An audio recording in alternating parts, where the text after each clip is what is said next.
Yemen में पहली बार कुछ खोजकर्ता नर्क के कुएं के अंदर गए। इस कुएं के अंदर उन्हें ढेर सारे सांपों का झुंड और झरने मिले। इस सिनहोल यानी जमीन के गड्ढे को जिन्हों की जेल और पाताल का रास्ता भी कहा जाता है, लेकिन इसका आधिकारिक नाम बारहोत का कुआं है। इस कुएं की गहराई 367 फीट बताई जा रही है। कई दशकों तक स्थानीय लोग इस जगह के आसपास भी जाने से डरते रहे, क्योंकि लोग इसे जिन्हों का जेल और पाताल का रास्ता मानते रहे। बारहोत के कुएं के गड्ढे का व्यास 98 फीट है। ये पूर्वी यमन के अल महरा प्रांत के रेगिस्तान में ओमान की सीमा के पास है। ओमान के इन खोजकर्ताओं से पहले कभी कोई इस गड्ढे के अंदर नहीं गया था। ओमानी टीम के 10 खोजकर्ताओं में से 8 बारहोत के कुएं के जब अंदर गए तो उन्होंने देखा कि अंदर कई झरने बह रहे हैं और इसके अलावा वहां पर सांपों के कई झुंड रहते हैं। इस घटना को देखने के लिए स्थानीय लोग डर की वजह से बाहर ही खड़े रहे। वही टीम के सदस्य और जर्मन यूनिवर्सिटी ऑफ टेक्नोलॉजी के जियोलॉजी प्रोफेसर मोहम्मद अल किंडी ने बताया कि हमें जानने की ललक थी, इसलिए हम इसके अंदर गए। इसके साथ हमें यमन के इतिहास से जुड़ी जानकारियों का कुएं से पता चलेगा।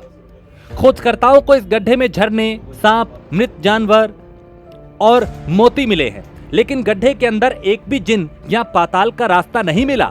हालांकि बारहोत के कुएं की सही उम्र का अब तक पता नहीं चल पाया कि ये कितना पुराना है, लेकिन ये माना जा रहा है कि इसकी उम्र लाखों साल की होगी। मोहम्मद अल किंडी ने बताया कि स्थानीय लोग ये मानते हैं कि गड्ढे के पास जाने पर ये लोगों को अंदर खींच लेता है, इसलिए डर से कोई इसके आसपास भी नहीं जाता। लेकिन वैज्ञानिक तौर पर इसके कोई सबूत नहीं मिले। ये कुआं अपने अंदर खींचता है। वही कुएं के अंदर गए खोजकर्ताओं ने देखा कि बारहोत के कुएं में पानी की धार और झरने कई जगह से निकल रहे हैं।